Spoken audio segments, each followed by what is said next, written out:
পাক করা হাদিস শোনায়, ফাতেমা এমন একজন বউ ছিলেন যিনি তার স্বামীর কাছে কোনো আবদারি করতেন না, কোনো কিছু চাইতেন না। তো একদিন স্বামী আসছে আলী, এসে বলছে, এই ফাতেমা, তুমি আমার কাছে কোনো কিছু চাও না কেন? কিচ্ছুই চাও না, আমি চাই তোমাকে দিতে, তুমি নিতেই চাও না। আজকে তুমি এমন একটা কিছু চাইবা যেটা খাওয়ার জিনিস হবে, আমি তোমাকে নিয়ে এসে খাওয়াবো, আমি তোমাকে নিয়ে এসে। তো ফাতেমা বলছেন, না দরকার নাই। কি দরকার? থাক না, কোনো প্রয়োজন নাই। তো আলী আজকে নাসরবান্দা, না আমি খাওয়াই ছাড়বো আজকে, বলো কি খাবা। তো চাওয়ার একটা লিমিটেশন আছে। উনি বললেন, আমার কিচ্ছু লাগবে না, জাস্ট বাজার থেকে একটা আনার নিয়ে আসবেন। কি নিয়ে আসবেন? তো আলী রাদিয়াল্লাহু তাআলা আনহু বলছে, ঠিক আছে যাও, আমি যাচ্ছি, তোমার জন্য নিয়ে আসবো একটা আনার। বের হয়েছেন নেওয়ার জন্য। এই মনোযোগ দিয়ে শুনবেন হাদিসটা, খুব মনোযোগ দিয়ে।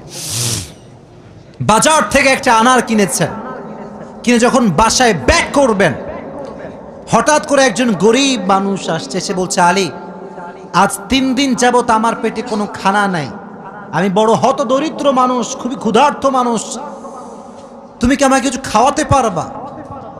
আলী রাদিয়াল্লাহু তাআলা আনহু এতটা দান করার মেন্টালিটি ছিল, এতটা ভালো মানুষ ছিলেন, বইয়ের কথা ভুলে গিয়েছেন, ওই আনারটাও আল্লাহর রাস্তায় দান করে দিয়েছেন।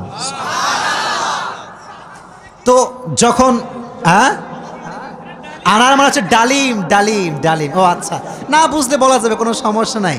আনার মানে হচ্ছে, নগরে ডালিম আছে না নাই? তোমাদের নগরে একটা বড় বাজার আছে, বাজারটার নাম কি? ওখানে দেখবা রাস্তার বাম পাশে সবগুলো বসে না, ফলের সব দেখবা, অনেক অনেক অনেক আপনার আঙ্গুর রাখা আছে, বেদানা রাখা আছে, আছে না নাই? আপনারা বেদানাও বলেন, ডালিমও বলেন। আচ্ছা, তো উনি দান করে দিয়েছেন। তো যখন দান করে দিয়েছেন, হঠাৎ করে মাথায় আসছে, তো কার জন্য ছিল? ফাতেমার জন্য। বলেন, কার জন্য ছিল? তো মনটা খারাপ যে জীবনে বউ একবার চাইলো, তাও খাওয়াইতে পারলাম না, মানুষকে দিয়ে দিলাম।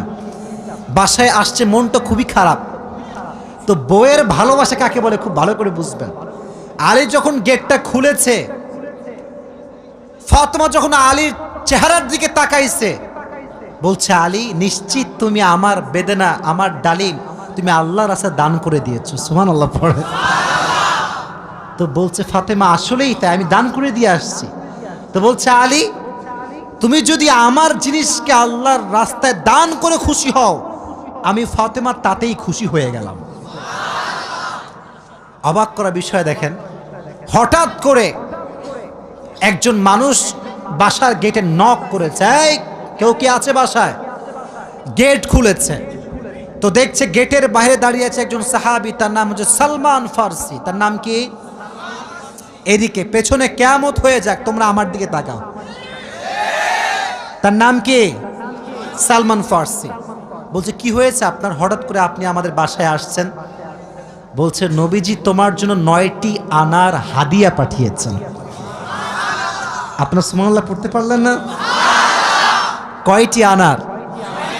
আরো জোরে। তো আলী বলছেন, নো, এটা আমার না, এটা আমার হতে পারে না। সালমান ফারসি বলছে, কেন? এটা তোমার জন্য পাঠিয়েছে। আলী বলছে, ভালো করে চেক করো, এটা আমার জন্য হতে পারে না। বলছে, কেন? বলছে, আল্লাহ তাআলা কোরআনে বলেছেন, মান জাআ বিল হাসানাতি ফালাহু আশরু আমসালিহা, যে আল্লাহর রাস্তায় একটা দিবে, আল্লাহ তারে 10 গুণ বাড়ায় দিবে। তাহলে আমার তো 9টা হবে না, আমার হবে কয়টা? তো সালমান ফারসি এই কথা শুনে আবার পকেটে হাত দিয়েছে, হাত দিয়ে আরেকটা বের করেছে, বলছে, নবী তোমাকে 10টাই দিয়েছে, আমি জাস্ট পরীক্ষা করছিলাম। সুবহানাল্লাহ পড়ে। তো চাইলেও একটা ভালোবাসা লাগে, আর যে আল্লাহর রাস্তায় দান করে তার আরো বেশি বাড়ায় দেয়। একজন আওয়াজ দিয়ে বলেন, তিনি কে? আর একটা রেওয়ায়াত বলি, একদিন ফাতেমা রাদিয়াল্লাহু তাআলা আনহা সুতা বিক্রি করলেন। কি বিক্রি করলেন?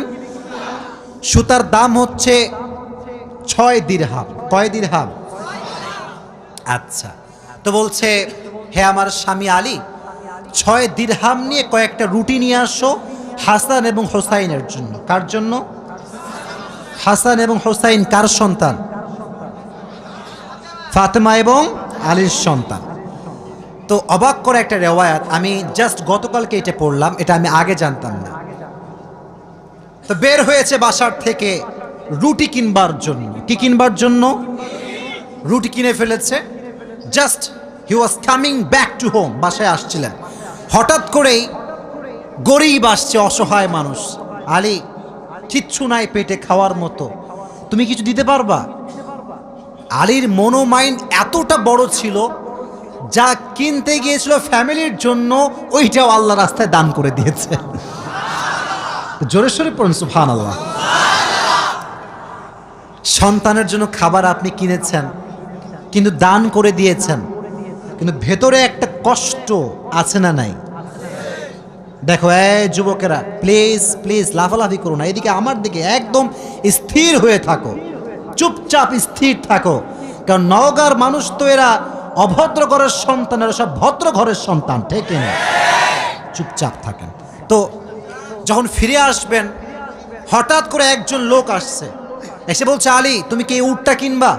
উট? বলেন কি? তো আলী বলছে, না ভাই, টাকা পয়সা নাই, কেনার সম্ভব না। তো বলছে, তোমাকে আমি এইটা এখন দিচ্ছি, তোমার যখন বিক্রি করার সুযোগ হবে তখন বিক্রি করবা, তোমার লাভ তুমি রাখবা, আর আমারটা আমাকে দিলেই হবে। তো আলী বলছে, ঠিক আছে দাও। জাস্ট উটটা নিয়েছে, উট নিয়ে বাসায় ব্যাক করবে, আবার আরেকজন আসছে, বলছে, ভাই এর দাম কত নেবেন বলেন? বলছে, ভাই আপনি দাম বলেন। যে উটের দাম হোক 200 দিরহাম, ওই লোক আগেই বলছে, আমি এটাকে তোমার কাছ থেকে 300 দিরহাম দিয়ে ক্রয় করে নিব। নিয়ে নিয়েছে উট। তাহলে আগে ছিল মাত্র কয় দিরহাম, এখন তিনি কয় দিরহামের মালিক হয়ে গেলেন? সুবহানাল্লাহ পড়তে পারলেন না? এখন এই যে 300 দিরহামের মালিক যাকে দিবে, লভ্যাংশ খুঁজে পায় না। কই গেল লোকটা? লোক আর খুঁজে পায় না, না পেয়ে বাসায় আসছে। যখন গেট খুলেছে, গেট খুলেই দেখছে নবীজি তার বাসার ভেতরে বসে আছে। বলছে, আলী আজকের ঘটনা তুমি বলবা নাকি আমি বলবো? বলছে, নবী আপনিই বলেন। বলছে, তোমার কাছে সর্বপ্রথম যিনি উট বিক্রি করেছিলেন তিনি আর কেউ নন, তিনি হচ্ছেন জিবরাইল। আর যিনি ক্রয় করেছেন 300 দিরহাম দিয়ে, সে কোনো মানুষ নয়, তিনি হচ্ছেন ইসরাফিল। কেন নবী, এটা কেন আমার সঙ্গে হলো? বল, তুমি যে নিজে না খেয়ে মানুষকে খাওয়াইছো, এটা আল্লাহর কাছে বড্ড ভালো লেগেছে। তো আল্লাহ তোমার এত বেশি বাড়ায় দিয়েছে যে তুমি কল্পনাই করতে পারো না। সুবহানাল্লাহ পড়েন। তাহলে প্রিয় ভাইয়েরা, আল্লাহর রাস্তায় দান করার জন্য আলী এবং ফাতেমার থেকে শিক্ষা নেওয়ার দরকারটা আছে না নাই? যতটুকু পারি নিজেও খাবো, মানুষকেও দিব। নিজে খাবো, মানুষকে দিব না, এটা স্বার্থপর ছাড়া কিচ্ছু হতে পারে না। আমরা স্বার্থপর হব না, ভালোবেসে যাব। আল্লাহ ভালোবাসার মন আমাদের দান করুক, পড়ে না আমিন। আর একটা হাদিস, আচ্ছা বলেন তো পরিবারের, আচ্ছা এখানে সব যুবক আমার মনে হয় আমরা মধ্যবিত্ত পরিবারের সন্তান, ঠিক আছে না প্রিয় ভাইয়েরা? শোনেন একটা কথা বলি, অনেক সময় অনেক যুবকের মন খারাপ হয় যে হুজুর শখের একটা R15 নাই, শখের একটা আইফোন নাই, ঠিক আছে না প্রিয় ভাইয়েরা? শখের একটা গাড়ি নাই, শখের একটা বাড়ি নাই। অনেকের এটা কষ্ট থাকে, না বললে হবে না, এটা মানুষ হিসেবে কষ্ট লাগে, ঠিক আছে, কিন্তু মাথায় রাখবা, এদিকে হাদিস বলছি, গরিবরা, মধ্যবিত্তরা বড়লোকের চাইতে 500 বছর আগেই জান্নাতে প্রবেশ করবে। এবার খুশি না বেজার? এবার হাদিস শোনা। হঠাৎ করে একদিন আলী এবং ফাতেমার ঘরে এতটা অভাব, ভাত নাই, চাল নাই, ডাল নাই, কিচ্ছু নাই, একেবারে 3 দিন যাবত না খাওয়া। কয়দিন? এটাই কম মনে হচ্ছে আপনার কাছে? কম না বেশি? আপনি বিশ্বাস করেন, আজকালকার যুবকরা বডি বিল্ডিং করে, ইভেন তার 6 প্যাক বডি আছে, কিন্তু রোজা রাখতে চায় না।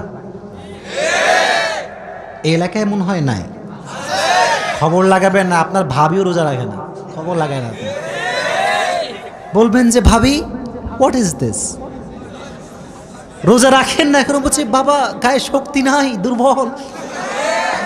একদিন এক যুবককে বললাম, কি রে তুই আমার ওয়াজ শুনিস না? বলছে অবশ্যই শুনি। তাই রোজা রাখিস না কেন? বলছে যে ভাই রোজা রাখলে বডি কমে যাবে। নাউজুবিল্লাহ পড়তে পারলেন না প্রিয় ভাইরা?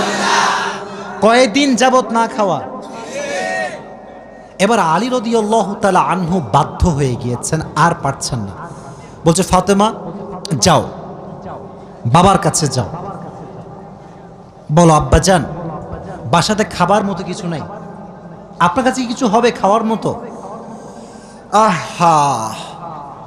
ফাতেমা যখন ঘরে আসছেন, নবীজি ঘর খুলে দিয়েছেন। দেখেন বাবা এবং মেয়ের ভালোবাসা কত সুন্দর। ফাতেমা বলেন নাই যে আব্বাজান কিছু লাগবে।